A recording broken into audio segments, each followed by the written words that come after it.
Ladies and gentlemen, sports fans alike, welcome to another edition of Bill Swerski, Sport Talk Chicago, one of the couple 2-3 best podcasts around. On today's show, we got our good pal Gary coming there to talk about the Cubs, Sox, Bulls, and Hawks with us. So grab yourself a nice cold one and a pull of sausage, park your keister in your French room, and listen to Bill Swerski, Sports Talk Chicago. In Chicago, you know that all sports rock. The Bears, Hawks, Bulls, Cubs, and Sox. Pick your favorite, you can choose. As long as the Packers lose. For everything you need to know, it's Bill Swerski, Sports Talk Chicago.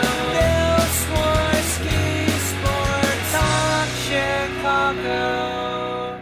Hey everybody, welcome to another edition of Bill Swerski, Sports Talk Chicago.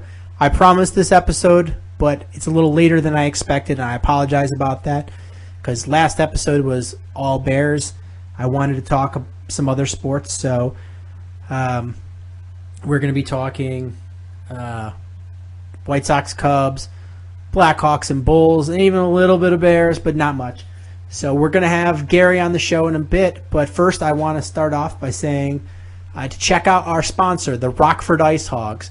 Hockey comes back to the BMO October 11th.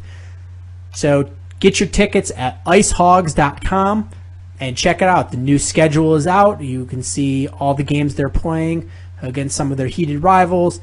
Also see the promotional schedule. And make sure you check it out because it's going to be a lot of great guys that you're going to see eventually on the Blackhawks roster. So see them now up close and personal at a really great stadium at the BMO. So check it out, icehogs.com.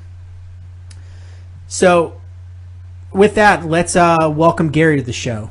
So, welcome to the show, Gary. You haven't been on in a while. How have you been? Hey, Sean.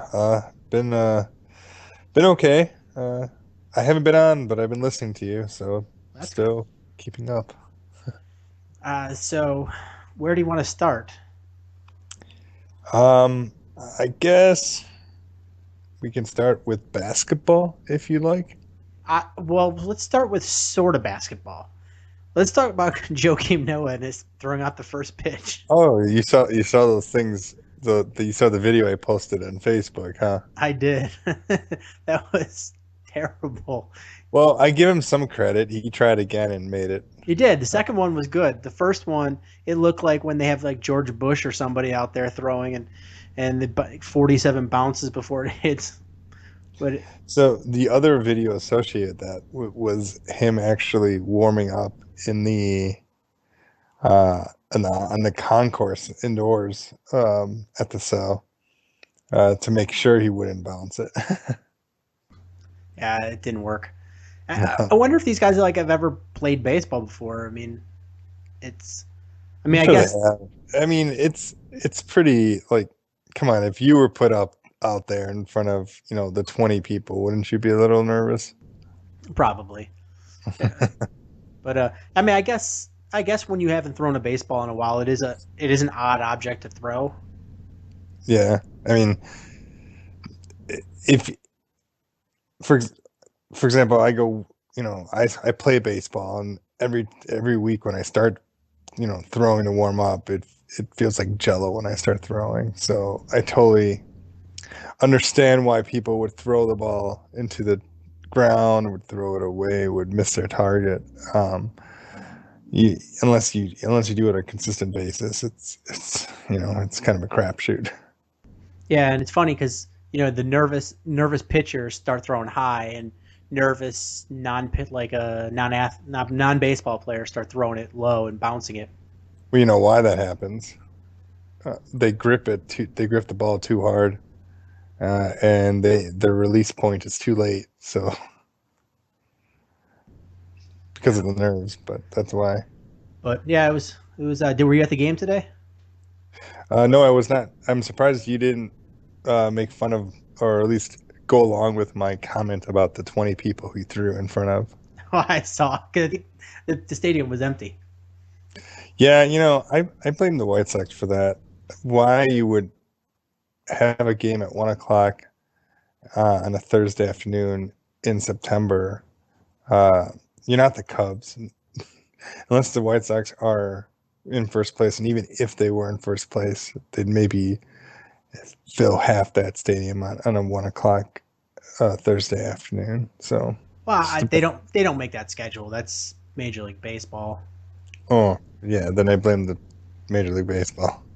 Yeah, I mean, the White Sox, if they have any input, should have, said, "Hey, listen, we're not going to have anybody at this game. We have a hard enough time getting weekend tickets sold." On the bright side, they took 3 out of 4 from Oakland, really hurting Oakland. I mean, Oakland's still looking like they're going to make the playoffs.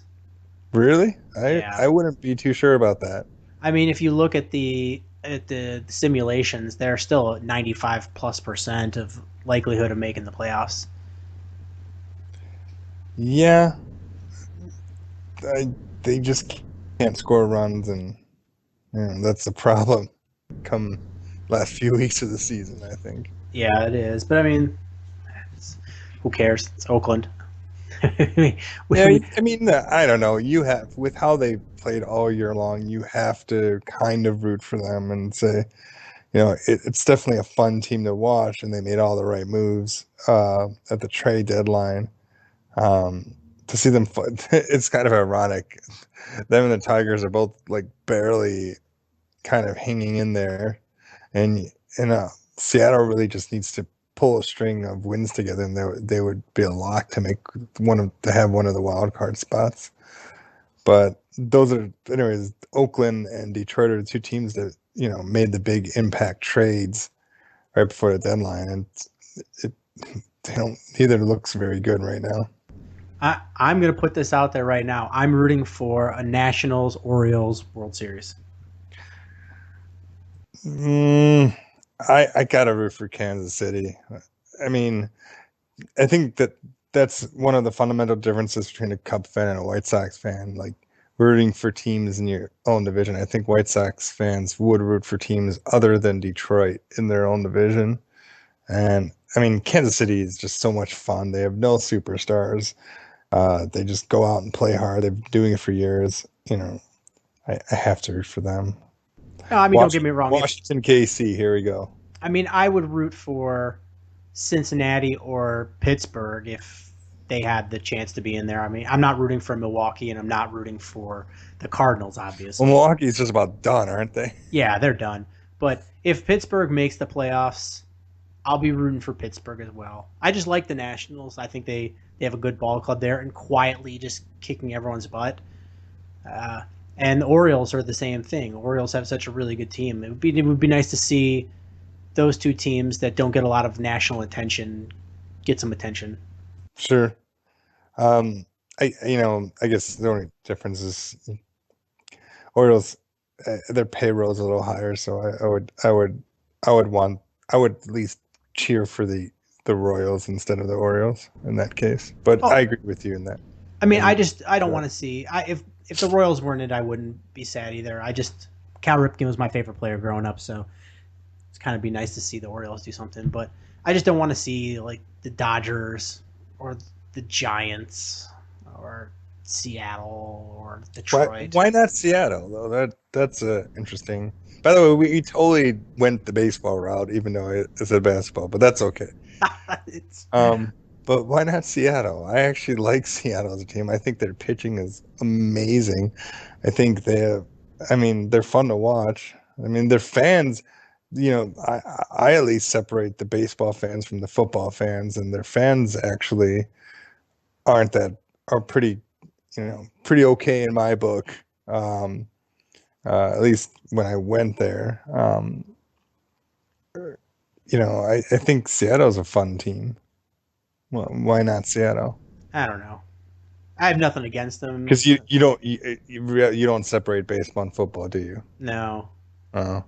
Every time you look at them, you think of Pete Carroll, and it just makes you upset. Yeah, and people wearing like grunge outfits and still wearing flannel. And actually, they all wear those T-shirts. The 12th man. So I just don't want to see it. I want to see like a team that you don't see very often in there. Well, again, I bring back, bring up Seattle. They haven't even. You're right. I want to see the Royals. I want to see the Orioles. I want to see the Nationals. I don't want to see Atlanta. Orioles have been making the playoffs or been battling for the last few years. Yeah, it's just nice to finally have no Yankees, no Red Sox. Yeah, enjoy it this year. I know. It's nice when I swear the Yankees and the Red Sox play 82 games against each other every year, and every single one is a primetime ESPN game, and they make it hype it out to be something, and it makes me really happy this year that it doesn't mean anything because both teams aren't good. By the way, you're one of the few Cubs fans that don't like the Red Sox, so go figure. Yeah, I rooted for the Red Sox, and then they won and became the Yankees. Yeah, I completely agree with that.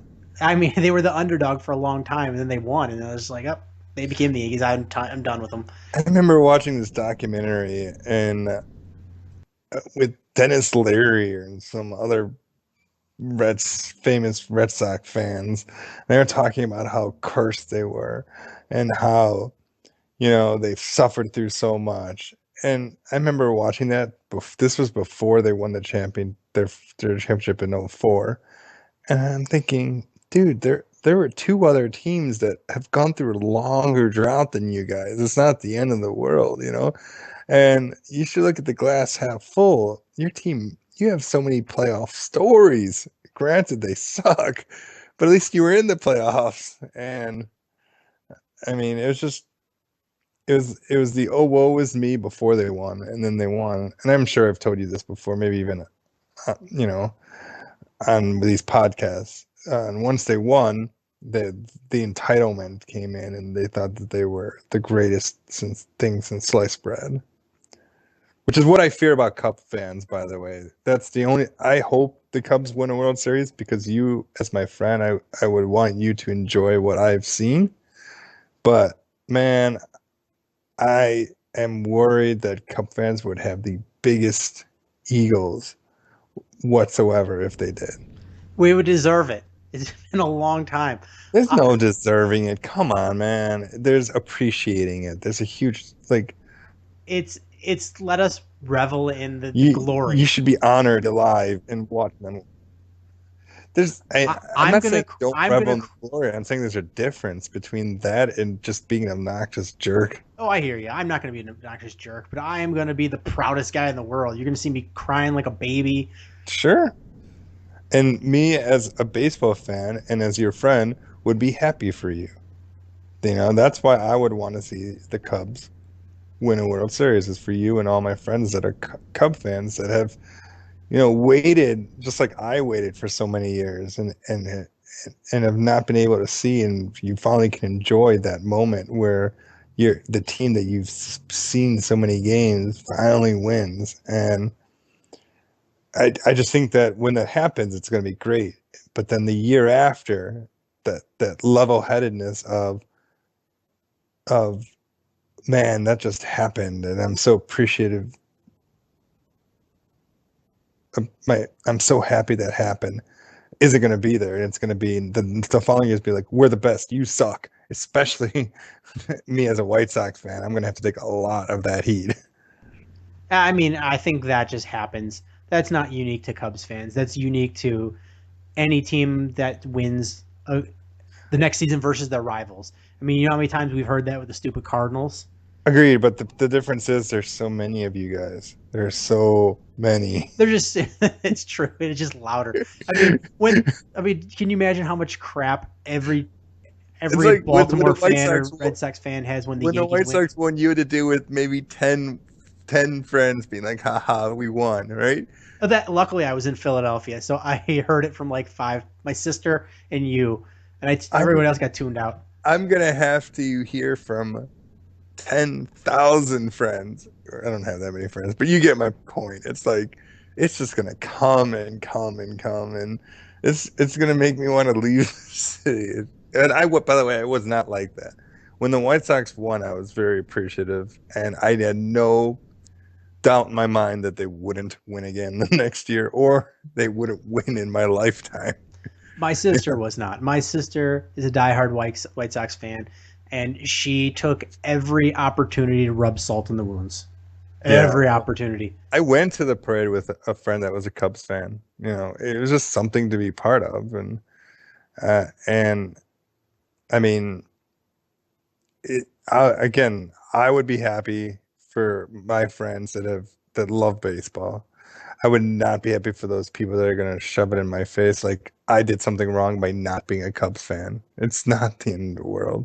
I'm not a Cubs fan. So I'm not looking forward to that. And what would make it worse, you remember when the White Sox were in the World Series, you were like, you want to know what hell is? White Sox Cardinals World Series. You want to step above hell is White Sox Astros. To me, hell would be a White Sox Cubs World Series and the Cubs winning. That would suck for you. I will, first off, I won't be in a city. Screw that. I'm not going to even, I'm just don't want to deal with the confrontations. But just having to deal with because, Cubs fans outweigh the Sox fans 15-1 or something like that. Having to deal with so many people coming at you, and they will come at me. It's going to be tough. So, well, we have a few more years before it's even a possibility. I know both teams are on the up. So the Cubs are on a little bit of a slump. They were on a nice streak for a while, but now they're on a slump.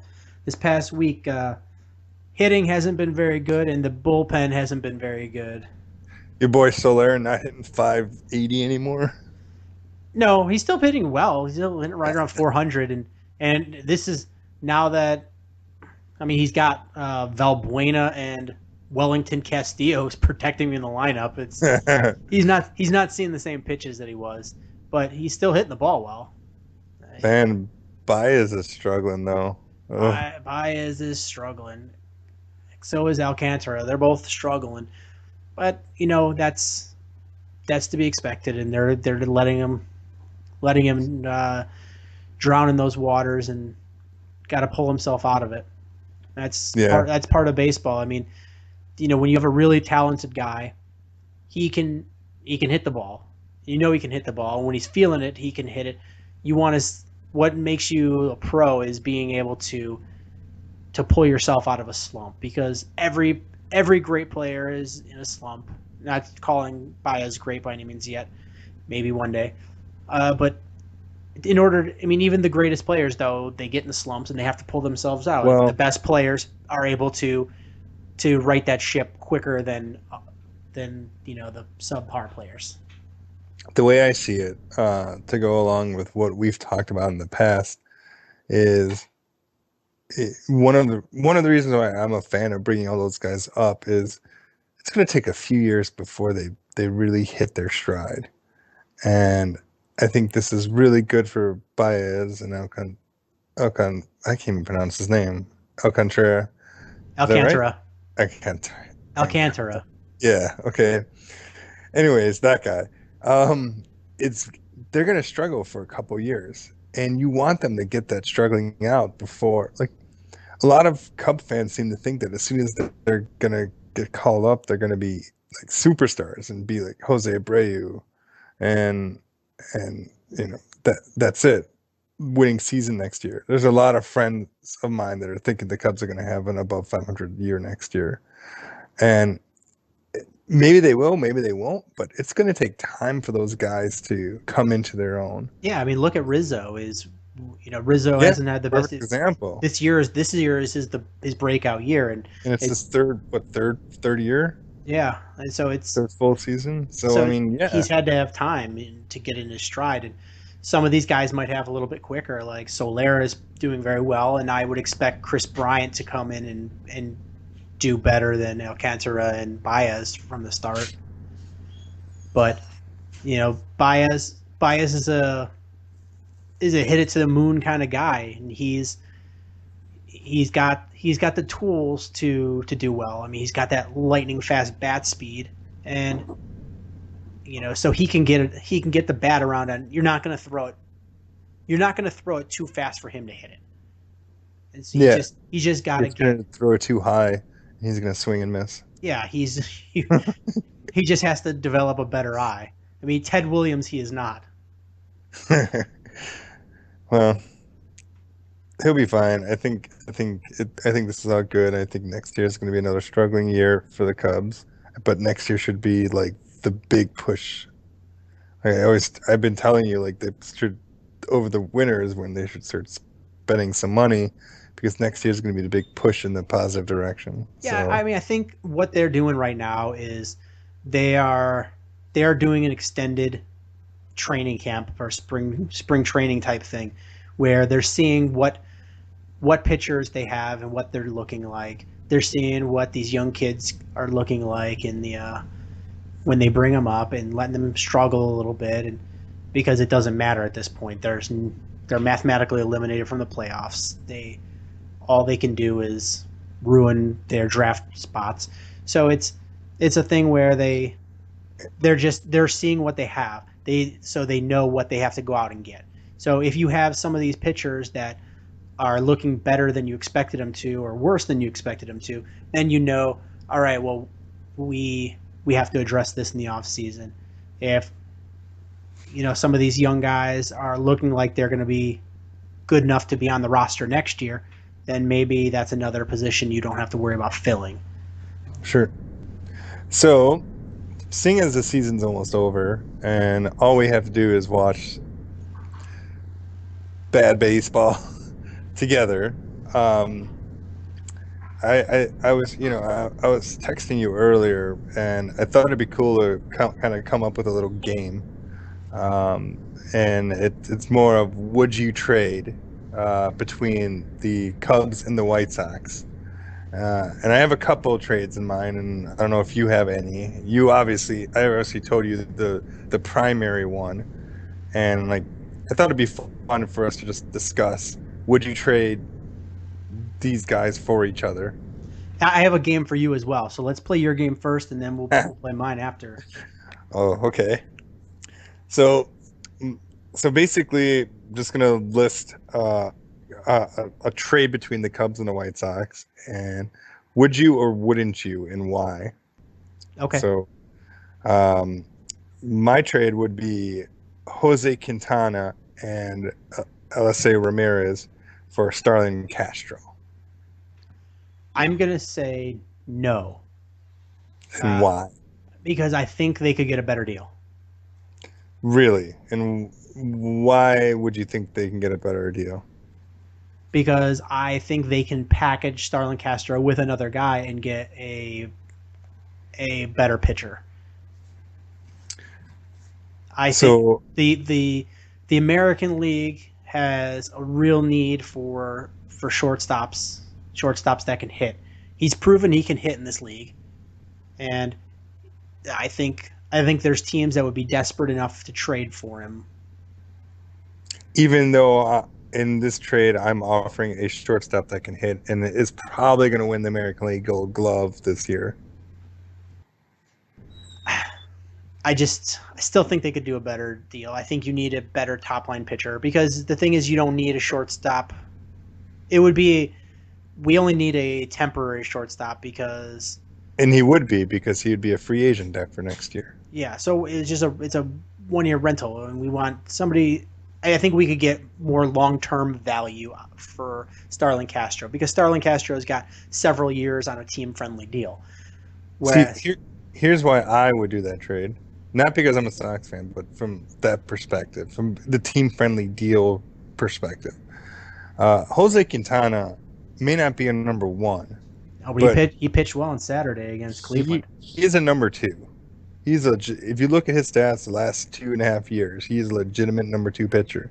You put Jose Quintana on a winning baseball team, a team that can score runs, and he's winning close to 20 games. He is a dominant pitcher. But we have a good number two in Jake Arrieta. Okay, so then the difference is, though, he's a lefty. And he's under contract very similarly to Castro on a nice team-friendly deal. I'm not saying it's a no. It's definitely I just feel that there's a better deal to be had. But I mean, it's not like it's a lopsided trade by any means. I think both teams could benefit from it because you guys have a slew. You guys can't have a whole rotation of left-handers. Yeah, and the reason why I'd be for it, the main reason, is I'd love to trade John Danks, but that's not going to happen. So he's obviously the next in line. Yes. So I don't think I would, but it would be one that I would say, let me think about it and see what other offers I could field if I was general manager. Okay, next one. We'll do three of these. Okay, the next one. Any Cub player prospect or combo for Chris Sale. When I say any, I mean any, including Chris Bryant.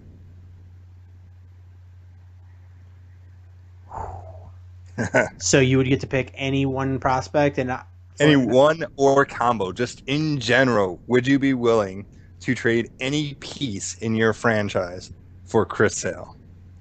I say yes.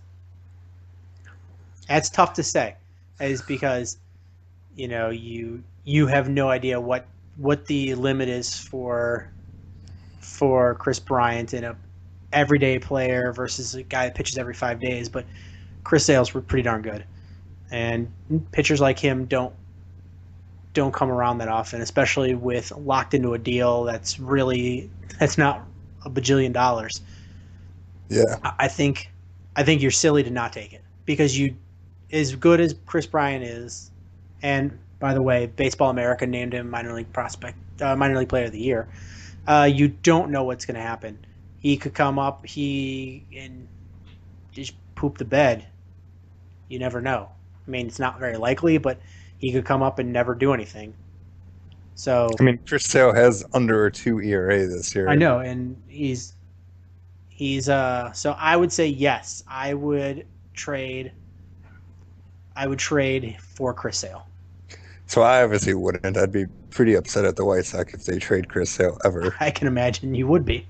And the third and final one, along the lines of Chris Bryant, because he's the hot topic. Carlos Rodon for Chris Bryant. No, I wouldn't.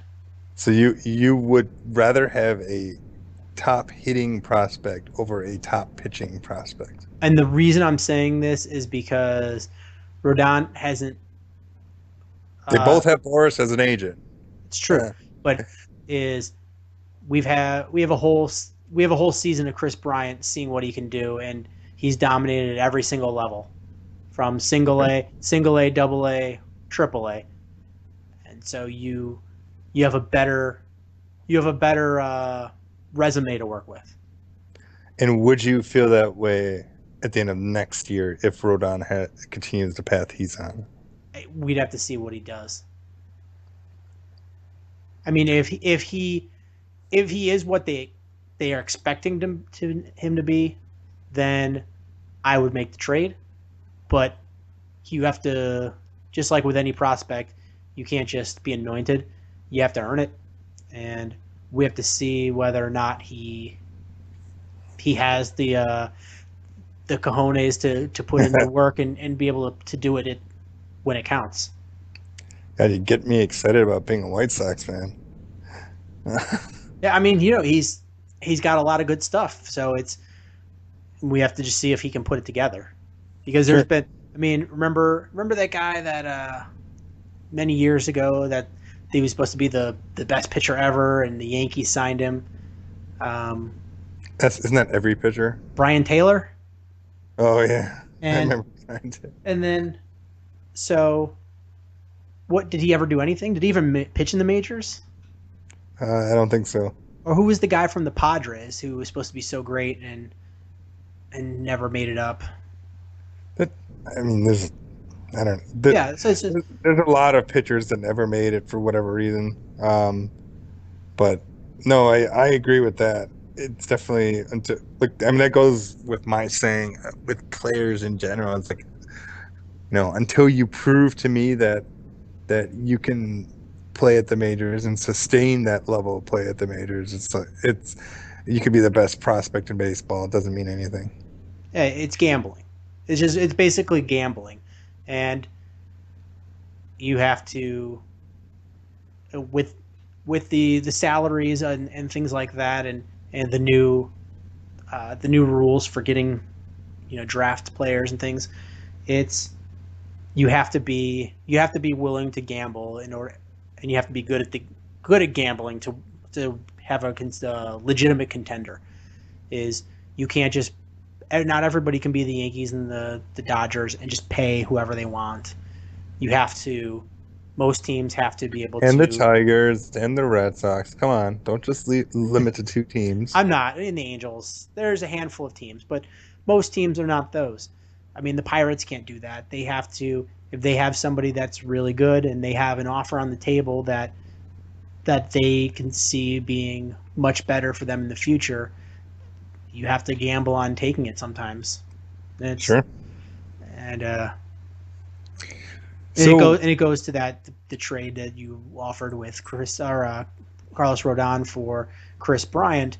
Is that would be a big risk for me if I were to take it, because I really don't know what I have in Rodon. I mean, I can see much more clearly what you have in Chris Bryant, because you're watching him play against every level, and he's just crushed the ball. He's sure. So you have so it would be a lot of guesswork on my part. I think we should ask that question again next year and see if anything changes or not. Absolutely. I think it'd be a good question. So let's go to my game. Okay. Did you have any more with yours? You said no. Unless you wanted to do any, I just had. I can't think of any offhand. But so my game is. Wait. Are you sure you don't want that Jordan Dinks for Edwin Jackson trade? I would trade a handful of balls for Edwin Jackson. So my game is I mentioned that Chris Sale should be really considered for the Cy Young, and you said no, he's not going to get it. So I started looking at the people that are on several different places that their top likelihood of getting the AL Cy Young. I mean, it's pretty much a lock that Clayton Kershaw is going to get the National League Cy Young. And MVP. And possibly MVP. So, quickly looking at Clayton Kershaw's numbers, he's 18-3 with a 1.67 ERA, a .82 WHIP, and he's got 210 strikeouts to 27 walks. That's pretty ridiculous. And he also had he was involved in the worst play in baseball the season the other night, when there was all kinds of overthrows, and they ended up 3 overthrows led the guy in first base to score, or second base. My baseball team. But so I picked 4 guys that are in the contenders for AL Cy Young, taking their names off of it, just looking at their stats. And I want you, which one do you think should win the Cy Young? We have player 1 is 13-11 record with a 3.33 ERA, a 1.07 WHIP, and has 243 strikeouts to 33 walks. Okay. Player 2 is 15-9 with a 2.45 ERA, a 1.10 WHIP, and strikeout to walk ratio of 230 to 46. Player 3 is 12-3 with a 1.99 ERA, a .92 WHIP, and a 192 to 34 strikeout to walk ratio. And the last one is 14-5 with a 2.12 ERA, a .92 WHIP, and a 217 to 41 strikeout to walk ratio. Okay. I would say the last one. You say the last one? Because you know who it is. I know who it is, yeah. I just think that the last 2 are very comparable, except for the last one I know has pitched a few more games. And I think that's going to be the deciding factor. And a better team. Yeah. Oh, yeah. Yeah, they're a playoff contending team. Yeah, and I'm not saying that Chris Sale, is definitely going to win it. I think he, on a lot of sites where they listed their top guys for the AL Cy Young, aren't even listing Chris Sale, which I think is kind of ridiculous because he's had the fact that he's 12-3 on a team that's lost 80 games already is pretty remarkable. Yeah, and I mean he's had a really remarkable season, and I think he just does it so under the radar. Is if he pitched in Los Angeles, if he pitched in New York, he would be all on Burger King billboards, and because he plays for the White Sox, he doesn't get the credit he deserves. Here's an interesting stat. There's been a lot of good pitchers in White Sox history. Would you say? Jack McDowell. I wouldn't. I mean, he was. I would. There were. I think there's a few better, but that's besides the point. Chris Sale has more 10+ strikeout games in his career than any other pitcher for the White Sox in their existence. Chris Sale is quite possibly the most underrated player in baseball.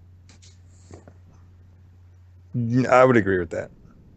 I mean, even here in Chicago, if you listen to sports radio or you watch, unless you're a Sox fan. I mean, all Sox fans know how good he is. Yeah, but I'm talking baseball wide, this whole country. Yeah.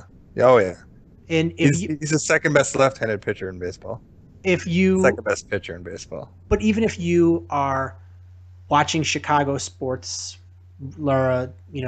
shows or listening to sports radio, the day after a Chris Sale victory, they'll just mention it in passing, but then they'll talk about what Javi Baez did or what Jorge Soler did and how Anthony Rizzo's back is doing.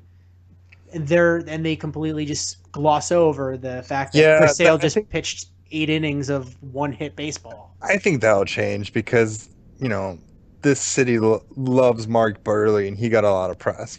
I think once the Sox start winning as a team, you'll hear a lot more about how great Chris Sale is. But I mean, I think part of that was Burley had a really big personality, and Chris Sale is a very unassuming guy. Sale's got some. Come on, he's got a lot of goofiness to him. Absolutely, but he's just quiet. Wedding dance. Yeah, that's been the most publicity he's had all year is the stupid dancing at the wedding. And if you guys haven't seen that video yet, Google or YouTube Chris Sale dancing, and it's ridiculous. And but he's like, I mean, he seems like a fun enough guy, but he's just he's not very, he's a soft spoken guy. Every baseball agent is like, why, Chris? Why would you sign that contract? I believe the Players Association was really upset at that too. Yeah, totally. I mean, he did it because basically 2 reasons. One, he wanted security. 2, he was probably thinking that, hey, he might get injured down the road. So, I mean, the thing is it's still a lot of money. Yeah, it's still up to $60+ million. Yeah, I mean, if which you I'm sure the team options will kick in. Yeah, if you look at it as how much money do you need to live and live really comfortably? That's a lot of money. Yeah, but he has a 7-year contract comparable for lots of money than Kershaw's for 3 of Kershaw's years. Yeah, I mean, but the thing is that's still a lot of money. I mean, either one of us could live the rest of our lives without ever having to think about work. We could do very well being that 25th man on a team. Come on. Yeah, I'm just saying a base salary is, he's not greedy. He's not, he's not going to tease other teams and then end up signing back with the Knicks. And he'll get the endorsements. He reminds me a lot of Felix Hernandez because Felix Hernandez everyone said he was really good, and he kept on proving that he was really good, but he never really got hype until it's like 5, 6 years into him being really good, and then all of a sudden, hey, wait, this guy is really good, and he's going to be a free agent soon, and then all of a sudden, he's one of the best pitchers. So I kind of see a similar path for Sale. Yeah, I think he just needs like one big break, and that's either maybe if he got a Cy Young Or a that would, no hitter. I think that would be. I mean, he's got the stuff to throw a no hitter. yeah, I mean if he threw a perfect game or if he got a Cy Young, that would really thrust him into the national spotlight more because he needs to be on ESPN. He needs to be somewhere where fans that don't give a crap about the White Sox will notice him. Come on, he can't pitch in front of 20 people. No, I mean Because even he pitched today. I know he pitched great. He dominated 8 innings, but it's fun to watch him. I think what makes me upset about the White Sox is they specifically start him on days that are not weekends. Like he's only started, I think, two Saturday or Sunday games, home games all year, and the reason being is because they think that they have this like Chris Sale K corner thing, and they think more fans will come, for that specifically. So his starts several times this year have been moved up or moved back so he wouldn't pitch on Saturday or Sunday. It's really frustrating. It is what it is. Anyways, we can move on to the next topic if you like. I don't know what else with baseball besides. Yeah, I mean, I just wanted to throw. Oh wait, I do want to say Paul Konerko, fan appreciation, or I'm sorry, Paul Konerko Appreciation Day, September 27th. I'm hoping to be there, but it's looking like I won't be able to go. What is he going to play again this season? Didn't he break his hand? Yeah, he says he's gonna starting next week. He's gonna play again. So, I mean, why not, right? Yeah. I mean, it's the last couple weeks of the baseball. Yeah, it's one of those things where his goodbye tour is so different than Derek Jeter's. It's kind of weird watching them, like, you hear about every city giving them something, as a as like a gift or something, and Konerko is just so much more subdued, and everything that's happening with him is so much lesser than Derek Jeter. Yeah, I think they've said only like 2 teams have given Konerko a gift. I think Cubs were one. No. Every team in the AL Central, the Yankees did. Some teams in the AL West did. Or maybe there wasn't. They didn't make like a thing about it. Then maybe an announcement or something. They said it was like the Cubs and the Yankees were the only teams that did something special for them. Yeah, and I know the Twins gave a giant like champagne bottle or something. But I don't know. It just seems like that kind of going out is more Paul Konerko style, where it's just like people respect him and say thank you for all the years, but it's not a big ordeal. So it's kind of nice to see, just because of who he is, that's how he's going out. But then it's also sad that he's like a shell of what he used to be. Yeah, but I mean, the thing is at least he's doing it the right way. Is he only going in there every so often and spelling somebody else rather than still being a washed up has-been that's still trying to play well. Like he knows that this was a year that he wasn't going to be able to do anything for the team, and it was just his swan song, and that was it. Yeah, I mean, the only bad thing about that is he did take a roster spot up, especially when a team had 3 first base DHs, and some would consider 4 if you think Diane Viciedo should be a first base DH. Yeah, but I mean he's done now, and he's done a lot for the team, and they weren't going to do anything anyway. So it's nice to see to see that the season wasn't a waste for them, is they got to send Paul Konerko off in style. Yeah. He'll be a coach again. Don't worry. I'm sure. A couple things I was just going to mention is, originally Anthony Rizzo's sprained back. They were talking just a couple of games he was going to miss, and he's been out since August 26th, I think. Yeah, August 26th. So he's going on like 2.5 weeks that he's missed already. They should just shut him down. I know he wants to come back. I've been reading that he's trying to get back in play, but I mean, there's no point. Just shut him down. Let him focus on next year. Because what happens if he comes back and plays and he re-injures his back? Then he's got a lingering back injury to going into the off season. It's just, I don't know. I think for him, it's probably you don't want to end the season on a downer, and you don't want to. And when you end a season on injury, then it's going to be a while before you're playing competitive baseball. And I think he wants to go back and make sure that he's got his swing back on track a little bit, and then shutting the season down that way. And I can sort of see that. I mean, if I'm management and if I'm the manager of the Cubs, I'll put him in there, let him get his swings in, rest him a lot more than, play 2 games, rest a game, play 2 games, rest a game, play 1 game, rest a game, for the rest of the season. Let him get his feet wet again, get his swing back on track, but don't leave him out there to get hurt or, find out that the injury is lingering. I just think that it's not. You can get your reps not in a game situation. I think something like that reminds me of why Avisail Garcia came back, but I think they're 2 totally different situations. Garcia, went out early in the year and has a lot to prove, whereas Rizzo has had a great season, and even if he goes out with an injury, it's not the end of the world.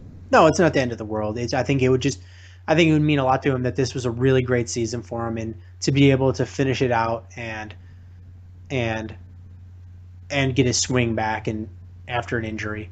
I think it probably means a lot to him. And but if he's coming back before he's fully healed, that's not a good thing. He's going to develop bad traits. I just think that unless he's 100% healthy, it's not worth the risk. No, but the thing is this was a mild thing, and I think they've been very cautious about it. Is they, it was a minor sprain, and they've given him 2.5 weeks off already, and they said he might play Sunday or Monday. So, I mean, it's going to be almost 3 weeks off by the time all is said and done.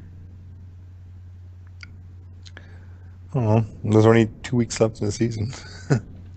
Yeah, but give the guys, a chance to go out and finish the season. Sure.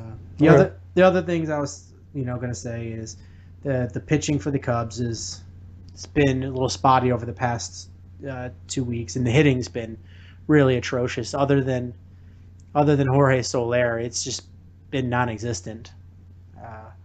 The Baleka, the guy filling in for Rizzo, can't hit his weight at all, and Mike Holt was back up playing designated hitter against the Blue Jays, and he's not hitting, and it's Castro's down, so it's like there's just no hitting, and the pitching has been pretty bad.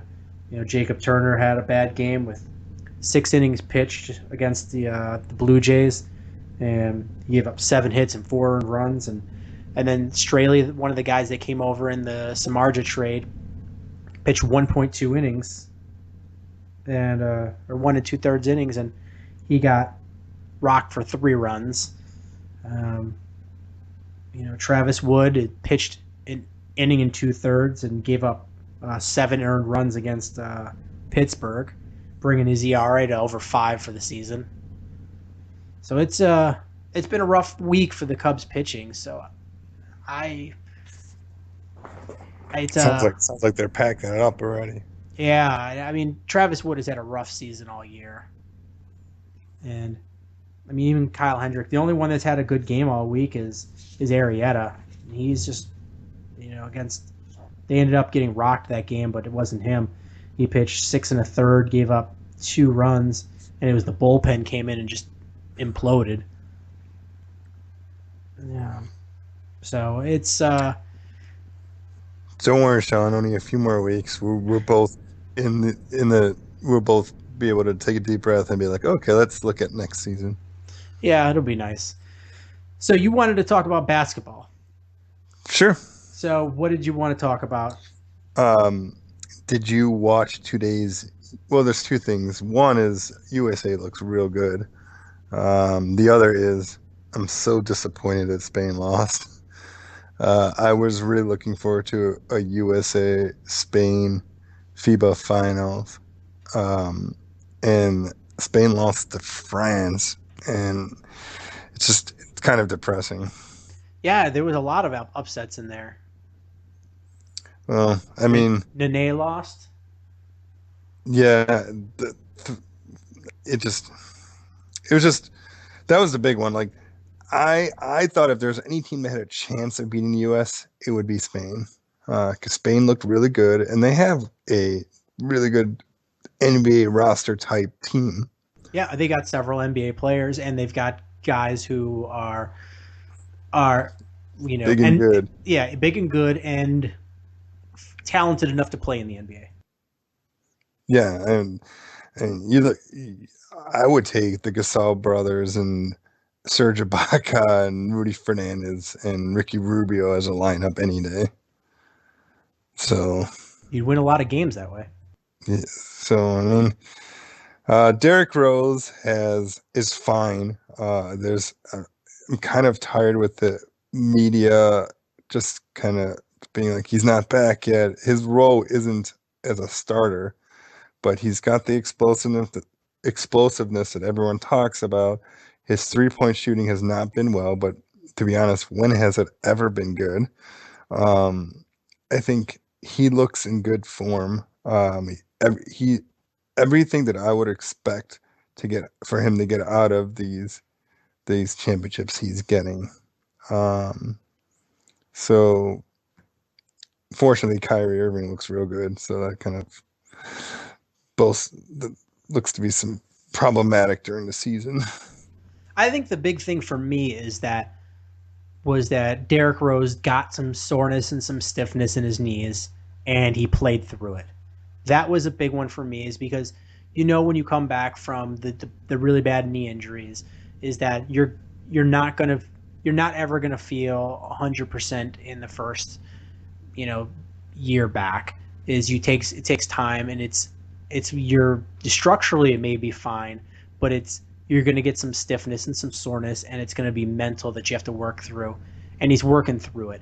And I think that's the important thing, is that he had some adversity with his knees again, and he was able to work through it and play in the games and them win.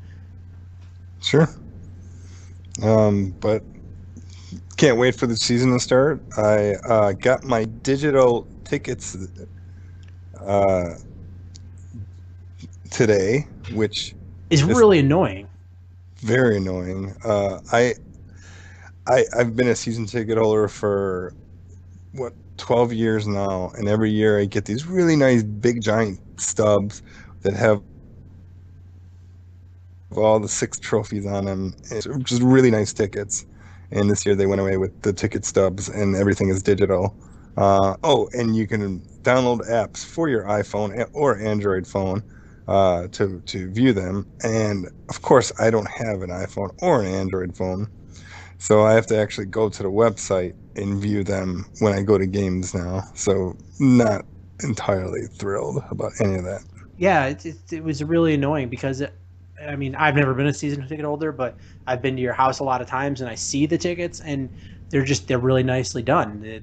The nice tickets with the nice artwork and the images and the pictures and things on there, and it's a cool, memorabilia thing from going to the games. It helps make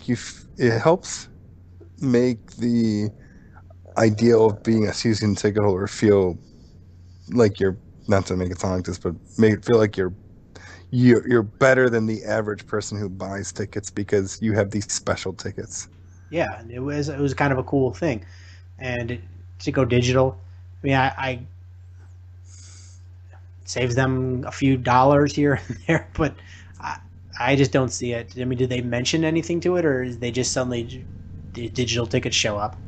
Yeah, I got an email saying, "Oh, this," and then like a basically a 5 minute thing with Stacey King talking about why digital is the way to go and what the benefits are for being a season ticket holder with digital tickets and stuff like that. And so it's like, I don't care. I want the stubs, man. Yeah, you can't hang digital on your wall.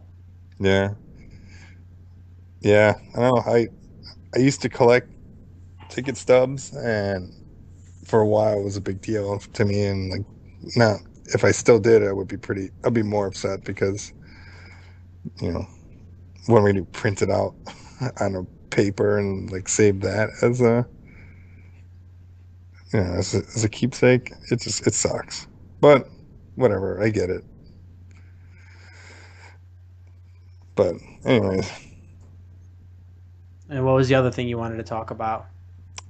basketball related. Well, we talked about the Noah pitching, which was pretty awesome. Um, I uh, sometimes feel like I'm the only one watching FIBA basketball, but oh well. Um, and Spain losing was huge. Oh, Paul Gasol had looked great in the basketball tournament. He is probably the MVP of the basketball tournament. Which He is is. a good sign. Oh, it's a great sign considering that he will not be counted on as being the go-to guy for the Bulls. Um, he was shooting over 60%. I mean, he's had a great run. So that's very encouraging. There's rumors of Ray Allen coming to the Bulls. I don't see it Uh, happening. I don't really care if it does. I hate to make it sound like that. I mean, we have Mike Dunleavy Jr. Do we really need Ray Allen? Like, I don't see the point of it except We've block. got Dougie McBuckets. Well, I mean, I'm talking about like the old man who can shoot threes. That's all he's good for, right? That really is. He can barely move. Like he just basically LeBron set up the whole play and then kick it out to him and he stood in one spot and shot a three. And sure he's really good at shooting threes and if you Yeah, but need somebody to hit a technical free throw, he's probably not going to miss. So I just don't see a need for him. yeah, I mean, I just think Dunleavy is the same type of player, but could also play some defense. So yeah, I'd rather have Dunleavy. So and not I'm not even talking about Dougie McBuckets or Tony Snow, who both can shoot three as well. Yeah, I think the Bulls. I think it'd be pretty awkward if they signed Ray Allen. I mean, you'd have to think they'd have to make a trade. They would. They'd have to make a trade, and he would. I can't see how he fits into this scheme. I mean, he doesn't have the wheels anymore to play defense. Even, I mean, granted, some of the guys on their roster aren't the best one-on-one defenders, but they can at least fit into the scheme that Thibodeau is trying to run. As Dunleavy can play in within a scheme, and Dougie McBuckets can play within a scheme, and clearly Joakim can play within a scheme. But Ray Allen is, I would feel like he would be another Carlos Boozer type where he's a liability in the fourth quarter. See, I was going to relate him to Rip Hamilton. Well, Rip Hamilton just couldn't play because he was always hurt. But my point was with Boozer is that he can provide something on offense, but he provides you nothing on defense, and he's a liability when it comes down to the stretch. Yeah. So I think we have the same perception of the whole Ray Allen talk. Could have used him 5 years ago.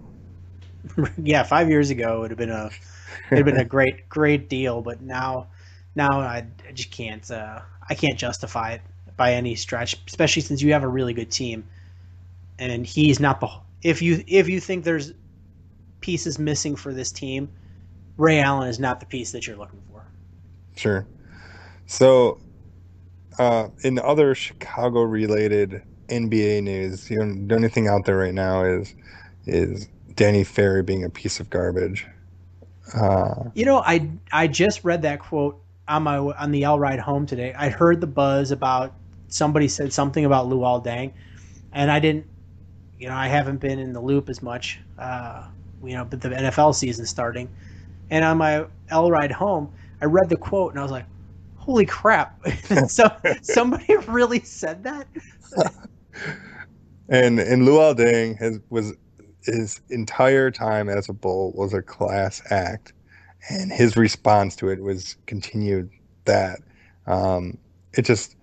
It sucks that we're dealing with this stuff. We had to deal with it with Donald Sterling, and now we're dealing with it here. And am I wrong in thinking that it's 2014 and not 1984 or something, or 74? It was. I mean, the thing is it was such an awkward. It wasn't even that it was like as it was more awkward and embarrassing for him than it was like hateful. Yeah, if he would have just said like the N. It was hateful. It was more. It's like why would he even go that route? Like, why would you just say it's based on the scouting report he doesn't want Luol Deng? I mean, it's one. He must really like the taste of his own foot, is because it's like the person that just every time they open their mouth they dig themselves in worse. And so for those of you that don't know. He basically said something along the lines of, Luol Deng is like, he's really African, and but he's not so African. He'd have like a nice store, but then he'd be selling you stolen merchandise out of the back. I'm like, that is so awkward, descriptive wise. Like, I don't even know. Like, he had to have sat there and thought about, how could I describe what Luol Deng? He might have been really drunk. I mean, that's just a rather awkward / creative way to describe the situation. And then to have the NBA commissioner say, well, he shouldn't be fired over it. Yes, he should. Yeah, it was just, it would have been one thing if he would have said, like, one word that was hateful, that you could at least somehow justify and say, like, listen, it was just a slip of the tongue. I didn't mean to say. But when what he said, it was such a long-winded thing that it really had to think about it. Sean, it was like he really wanted to say a negative racist comment, but he tried to say it politically correct. Yeah, and did a poor job of it. So it seems worse almost than if he would have just said the word. Well, everyone's saying that the Hawks are going to be sold in a few months, and then as soon as they're sold, they're going to fire Danny Ferry, like the new management will.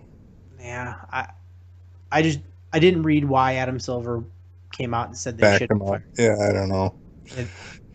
But it was, especially after he came down really hard on Sterling, on Donald Sterling, and then to kind of back this one up, it's a little bit of a head scratcher, but I mean.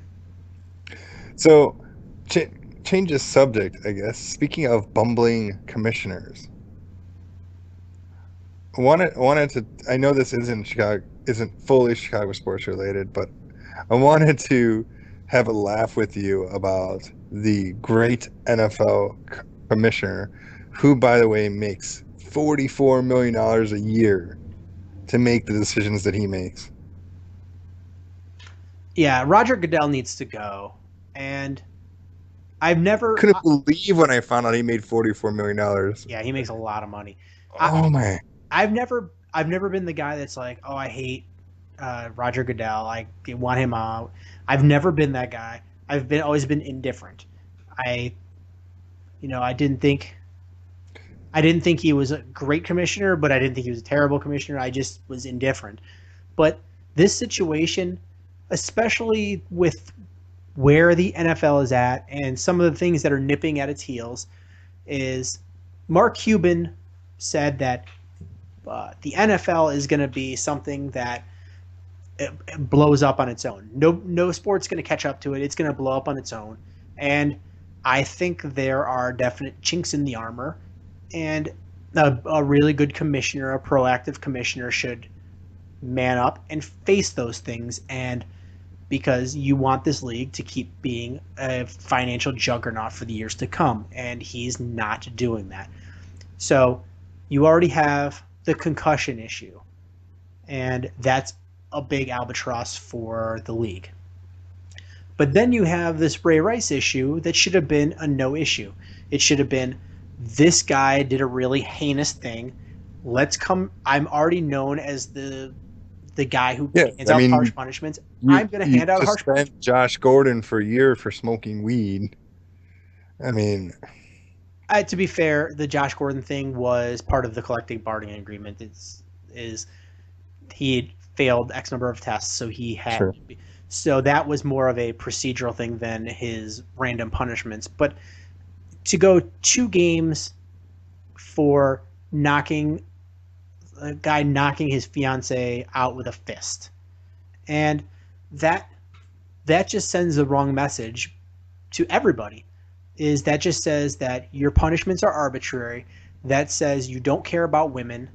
That says you've come out so much saying about not hitting quarterbacks and not hurting quarterbacks because they're defenseless, but you're saying that a quarterback wearing shoulder pads and a helmet who's a grown man needs more protection than a woman. That's part of it. I think the other part is everything that happened afterwards and what he came on air and said, and just showing that he's full of that he's first off lying to the public. Yeah, really lying. When I heard him come out and do that exclusive interview with CBS, this was before the police said what they said. He said, I never saw it. Number one, I said, he's a liar. That's absolute lie. There's no way that he didn't see that video. And number two, I said, even on the off chance that he didn't see that video, everybody saw the video where Ray Rice was dragging his fiance out of the elevator. How did he not put 2 and 2 together of how she went into the elevator perfectly fine, and then happened? And then what happened? It's not a black box. Here's the thing. Comparatively, what is worse? Okay, the video of him punching her or the video of him dragging her unconscious? I would say neither. Like I said, they're both horrible. They're both horrible. I think the dragging her out just shows, like, the punch, he could at least try to say, you know what? It was the heat of the moment. She just spit in my face. I had a few drinks. I did it. That doesn't make it right. But at least you can step into that mentality and you can see why somebody snapped. Doesn't mean it's right, but you can at least. But when he had the time to stop and think about it and then dragged her out of the elevator like she was a pile of garbage, then that was the coldness to it. So that was the first video, and that video didn't warrant extreme measures, and that's what bothers me about the whole situation.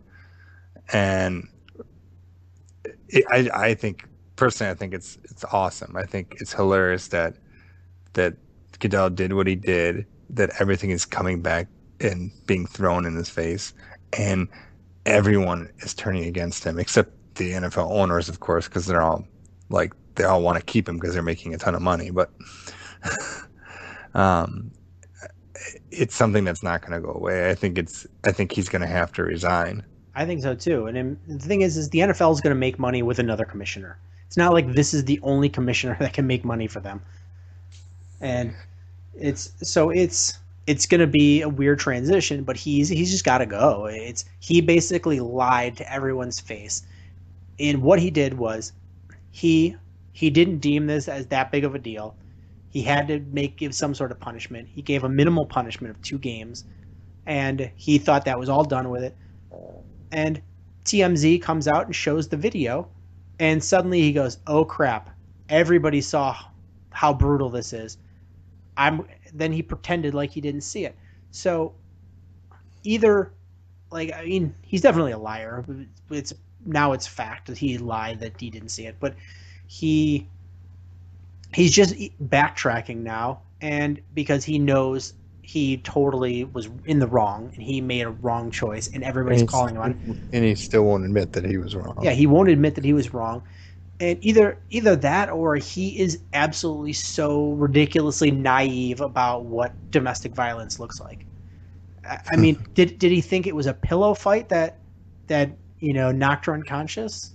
Like, it was a grown man throwing multiple fists in her face. I guess my biggest problem with him is after the video came out and he said that he's suspending Ray Rice indefinitely, his reasoning was, up until he saw that video, he assumed, bad things happened. But when he saw that video, it was proof. And I was like, my whole issue with that is, how do you think that is, like, going back to what I was saying before, how do you think that isn't as bad as dragging her unconscious? How is dragging her unconscious not even worse than cold punching her? Like, I don't get it. I don't get what thought process this person has when they say, once I saw him punch her, then I realized how bad it was, versus once I saw him drag her unconsciously like she was a pile of nothing, or what, some bad something. I was going to say what I was thinking on the podcast, but like, how is that not worse? Like, I just don't get it. I don't get what is going through his mind when he's saying that stuff. And what's even, I mean, right now this isn't the only domestic violence issue that he's got in his hands. Is Greg Hardy, who had 15 sacks last year for the Carolina Panthers, was just convicted of domestic violence. He grabbed his girlfriend, threw her to the floor, smashed her into a bathtub, and strangled her. And he was convicted in a court of law, and he has not been suspended yet. I'm sure he will. Well, I'm sure. But Roger Goodell has that facing. He's facing that barrel of the gun, right down, and he's going to have to, make a swift determination on that, because he's already looking like a hypocrite and a liar, and he's going to have to do something. Yeah, remember when Jason Kidd hit his wife? Yeah, and then he got to be the coach of the Nets. And now he's the coach of the Bucks. Maybe that's his punishment. Yeah. Anyways, so that whole story is just messed up, and I hope he's got to resign. I will be shocked if in the next 2 weeks Goodell doesn't resign, and something is seriously wrong with our system if that's the case. Yeah, he's just got to go, and regardless of what else he's done for the NFL, it's a moot point, is because he screwed the pooch, and he should be man enough to step down, because it's not like he's hurting for the money. He's rich, but the players hate him. He's already caused a black eye to the league. He's got.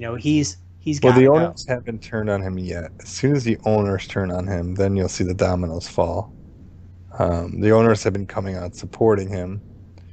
We'll see how long that lasts.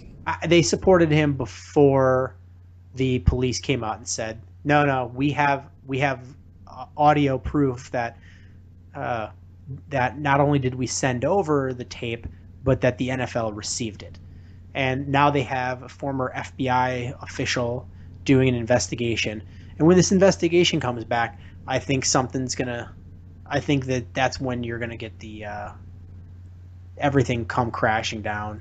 So once that report comes out, and I'm going to guess that's going to take 6 to 8 weeks. Sure. But if by the Super Bowl he's still the commissioner, I'll be really surprised. Yeah.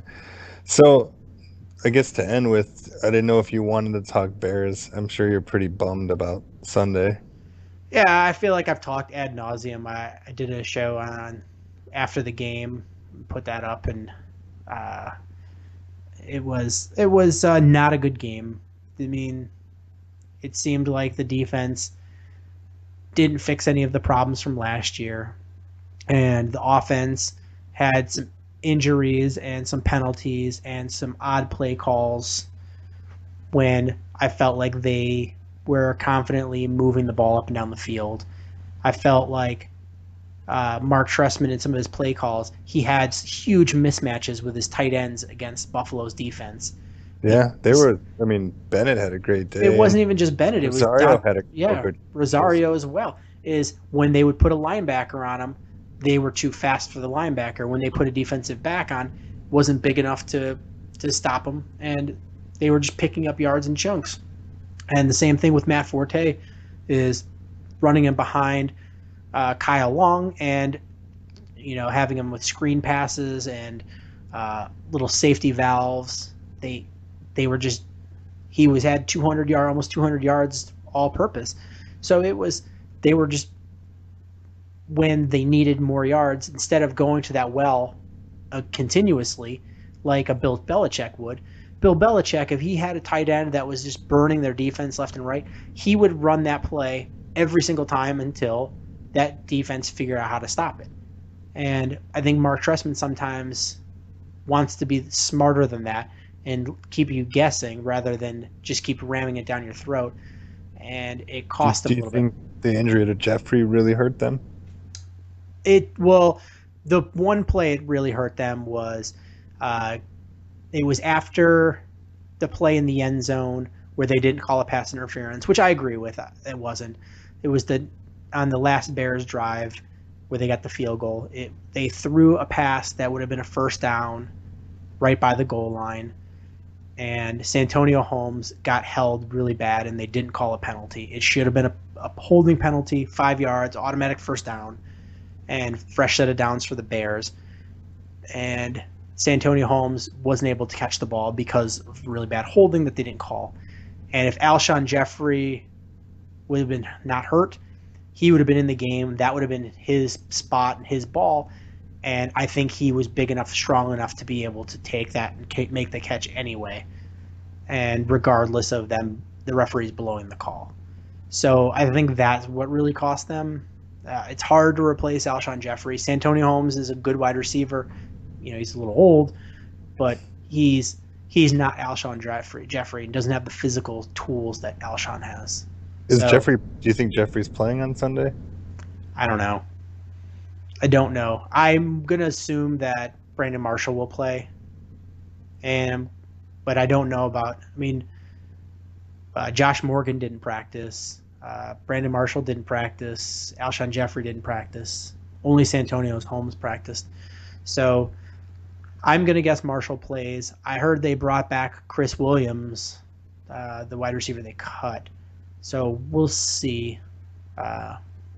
We'll see what happens. I think they're going to play it pretty close to the vest because they don't need the 49ers having any more advantages. It would be nice to have Alshon Jeffrey because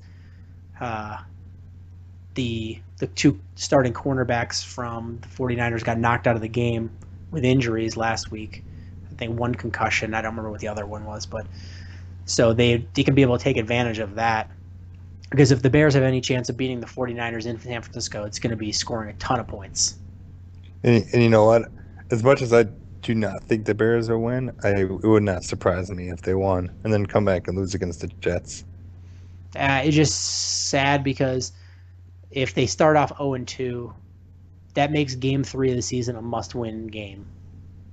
And the Jets are definitely beatable, but to go into New York and be a must game in Week 3, that makes it that much harder. So I think this game is going to be a big game, and it is. Mel Tucker's got a lot of things that he needs to sort out, and I think the axe watches over his head. By the tone of your voice, the optimistic Sean has left the room already. I'm not saying that I think the Bears have no chance. I just think it's going to be a tough game because the 49ers are a really physical team, and they're going to try. And the Bears cannot stop a running QB at all. Yeah, and the thing is I'm not worried about their defense versus the Bears' offense. I'm not that worried about that because if they could just sort out the weird play calling that shoots them in the foot and some penalties, and with healthy players, they should be able to score on any defense in the league, including the Seattle Seahawks. It's just that offense will smash you in the mouth too, and this defense can't take a good mouth smashing. I think, particularly my boy Chris Conti. yeah. I heard Chris Conti say, "Well, they were going to kick a field goal anyway, so my only chance was to punch the ball out." And I watched that play over and over. I never once saw him even take a swing at the ball. To his defense, he probably tried, but a big stiff arm from Fred Jackson threw the 180-pound Chris Conti backwards. Yeah, you know what? Chris Conti had grown a pair. He would have just taken his helmet and driven it straight through Fred Taylor's and knocked that ball out with his face. Yeah, I mean, you and I got into kind of a text argument before. Like, I think he's bad too. I think I was more upset about the 200 yards rushing against the Bears than I was about that play on Chris Conti.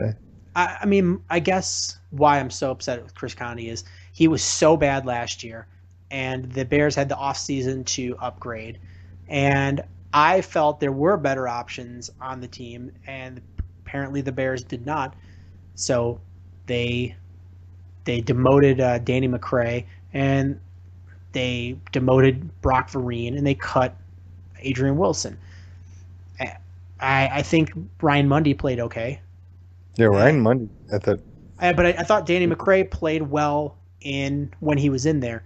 And I think what they're trying to say is Danny McCray is a really good tackler, but they want a guy who's more athletic and can cover more field. But I just watching Chris Conti, he's always late. Didn't they pick up a safety this week too? Yeah, they did. Ahmad Dixon, he's a rookie out of Baylor. He was let go by Dallas, and then he signed to the Vikings practice squad, and the Bears signed him off the practice squad. I actually really liked him. If you go back and listen to the pre-draft report, I liked him a lot, and I thought he was a sleeper. And I have a buddy who's a big Cowboys fan, and he was really upset that they let him go. It was just a numbers game with him, and they said he said he hoped that they picked him up for the practice squad, and he ended up going to the Vikings practice squad and now signed to the Bears. So he's a strong safety, so I'm not sure, it doesn't really fit the hole that Chris Conti fills, but I think it's going to be more for special teams. And but the linebackers were bad. The linebackers were really bad. Lance Briggs was terrible. The big run play that Chris Conti whiffed on the tackle, that was Lance Briggs' fault. Lance Briggs was not in where he was supposed to be, and he vacated his responsibility to cover a guy that was going out to the flat and left a big wide hole. And Chris Conti, left him high and dry, having to make a tackle. And granted, an open field tackle on a running back when you're coming up is hard, but if you're a good safety, you do it. And Chris Conti has said he had so much to prove, and he was going to shove it in everyone's face. And guess what, Chris Conti? Is what you shoved in our face? That we were all right and you were wrong. I don't know. He had a pretty nice pick earlier in the game. I'm not gonna say I can't bash him as much as Bears fans bash him, just because I think a lot of it is because of hatred towards him, and I don't think that's justified. I think that there's so many more problems on the Bears than Chris Conti, and I mean we upgraded our defensive line, and it was supposed to be better at stopping the run, and we didn't even remotely come close to stopping the run. So it's going to be a long season if that continues. I don't think it was the defensive line was as bad. It's the linebackers were just so out of position. the issue with a defense is you have to be disciplined. You can't just do what you want. You have to be disciplined in the NFL now playing defense. And if you're not, you're going to give up. You're going to create an issue for the guy playing next to you. If you're not doing your responsibility, then you're going to make somebody else look bad. Lance Briggs on that big run play didn't do his responsibility, and he left his spot to go do something else, and he left a big hole that caused Chris Conte to look worse than he needed to look. And that was that was on Lance Briggs. And I think I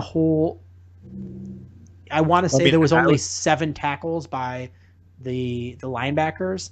And I was referring to the lack of pressure on the QB, or lack of just, there's so much. I mean, the Bills basically had so much time to do whatever they want to. So I thought it was a combination of both the linebackers, and the inability to cover receivers. I actually thought Chris Tillman had a bad game too. Charles Tillman. Yeah, Charles Tillman. Charles Tillman. I apologize. Not the pitcher, Chris Tillman. Yeah, it's they weren't playing a lot of man. There was a lot of zone, so there was just guys sitting in the soft spots of the zone, and they don't have a good enough free safety sometimes to play some of these zone plays that they're doing. Is Chris Conte comes in too late, and Chris Conte is not punishing people enough when they do catch the ball. And that's, you look back when the Eagles were really good and made it to 4 NFC championship games in a row. Mm-hmm. Is that defense, the heart and soul of that defense was Brian Dawkins. And Brian Dawkins, that guy, I swear he must have played with a cape on, because if you go back and watch, and he's just there every time. If it's a run play, he's up there making sure that nobody's breaking a tackle.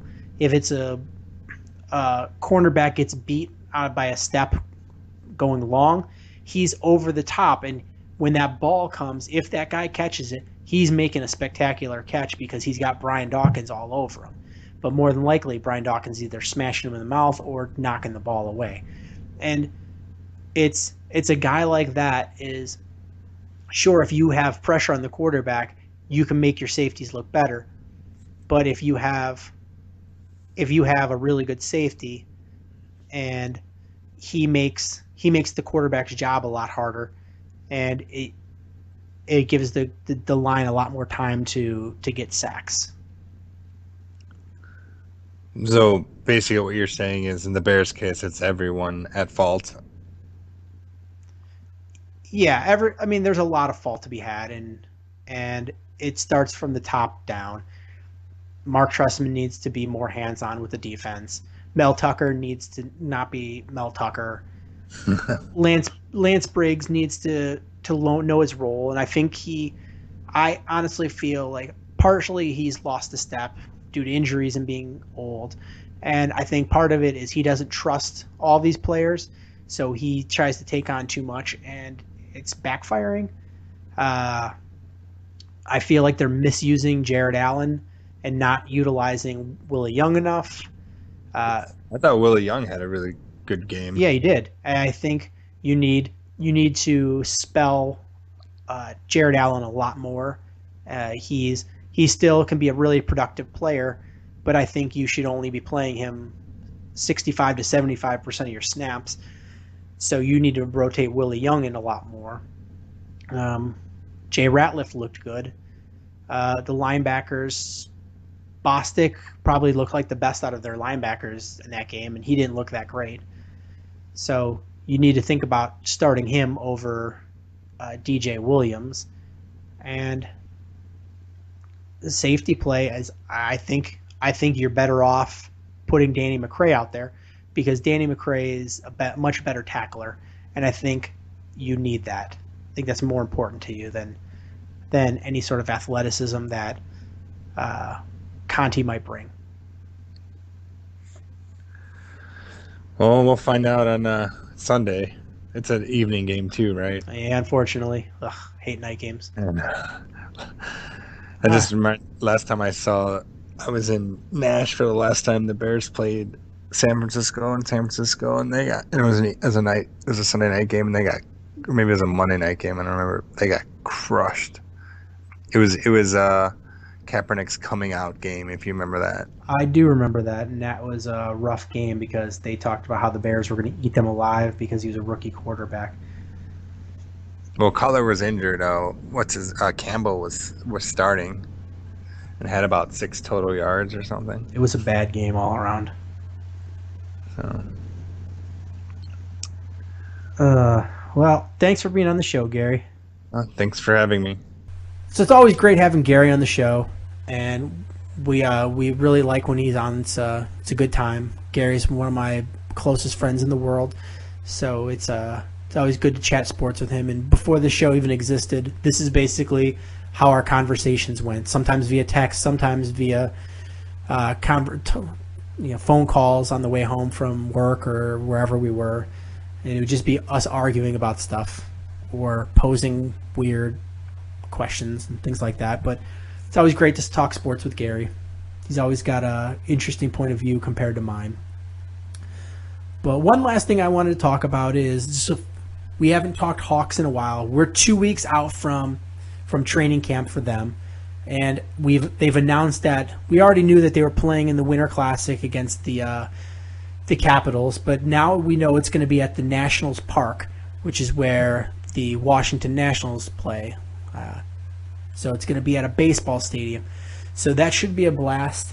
I need to start looking into the possibility of getting tickets and a flight because I would love to be there. I think that would be an absolute blast. I went to the one at Wrigley Field against the Red Wings, and I had a really good time, even though it was really Arctic.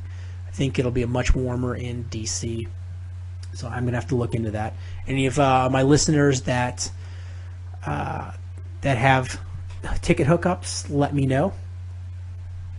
And also, there's been some new rule changes for the NHL 2014-2015 season, and I want to kind of go over some of those. The one that will affect the Hawks the most, or as far as the entertainment level of the game, is that in overtime and penalty shootouts, no more spinoramas, which is a move that Patrick Kane likes to do. So there's no more spinorama. The rink, the goalkeeper restricted area, the trapezoid is going to be expanded by 2 feet from goalpost on both sides of the nets. So if you have a goalie that struggles with playing the puck, it's going to be a much tougher time, and it's going to add some opportunities to score some goals for the opposing team. They've made the diving and embellishment rule much more strict. So any players that are diving, they're going to get a warning the first time, a $2,000 fine the second incident, $3,000 fine the third incident, and when there's 4 or more incidents, they're going to start fining the head coach as well as the player. So that should cut down on a lot of the Boston Bruins. Yeah, I said it, Bruins fans. Your players dive. Overtime. Teams are going to switch ends prior to the start of overtime in the regular season. The entire surface will undergo a dry scrape prior to the start of overtime in the regular season. And let's see what else. Game misconduct penalties. There's going to be a new category of game misconducts created: clipping, charging, elbowing, interference, kneeing, headbutting. Move from the general category into the same category as boarding and checking from behind, aka physical fouls, whereby a player who incurs 2 of those game misconducts will automatically be suspended for a game. I don't see that being too much of a problem for the Hawks because they're not really a dirty team, but it's going to be interesting to see how closely the referees call these things. There's going to be an expanded video review. The rule relating to tripping will be revised to specifically provide that a 2-minute minor penalty be assessed when a defender player dives and trips an attacker player with his body, arm, or shoulders, regardless of whether the player is able to make initial contact with the puck. So when these breakaways happen, that's going to be interesting to see how tightly they call this new tripping rule. Face-offs, to curb delay tactics on face-off after icing infractions in situations where the defending team is guilty of a face-off violation following an icing. The defending player who is initially lined up for the face-off will be giving a warning, but will be required to remain in the circle to take the face-off. A second face-off violation by the defending team in such a situation will result in a 2-minute minor penalty. So that's going to prevent some shenanigans that they like to pull to give people extra breathers. There's been further rule changes made relating to face-off locations to avoid penalizing teams for plays intended to create bona fide scoring opportunities. Specifically, the following are category of plays where face-offs will remain in the attacking zone despite the fact that the attacking team was technically responsible for the stoppage. Shots at the net by a player on the attacking team where the shot breaks the glass, the shot goes off the side of the net and deflects out of play. The shot goes off the dasher boards or glass and deflects out of play. The shot is tipped and deflected out of play by a teammate, or the shot becomes wedged in or on the exterior of the goal net. So those will no longer be penalized by having the face off the outside. So those are some of the rule changes. Nothing major like last year when they had the imaginary line on two guys going down for icing. But the one, I guess, that sticks out for me is the expanded trapezoid area. I'm going to see how that plays out, but I think that should be interesting, and the teams that have really good puck-handling goalies are going to be at a major advantage. So that's going to be something that these teams are going to have to take advantage of, and teams that don't have goalies that can do that are going to have to work on a lot. So that's about all for the show. It's a little bit long, and sorry about that. We had a lot to cover, but if you are listening to the show and you want to participate, there's definitely a lot of ways you can do that. The first is, definitely pass the show on to your friends. Is the more the merrier. We love having a lot of listeners because listeners lead to people emailing interesting questions. If you want to have your voice heard on the air, we have a hotline where you can record your voice and we'll play it on there. The number is 847-261-4146. If you want to email us and have your question read, you don't want your voice on the air, you just want your question asked, the email is billswerskistc@gmail.com. So send an email there. We'll definitely read your question on the air.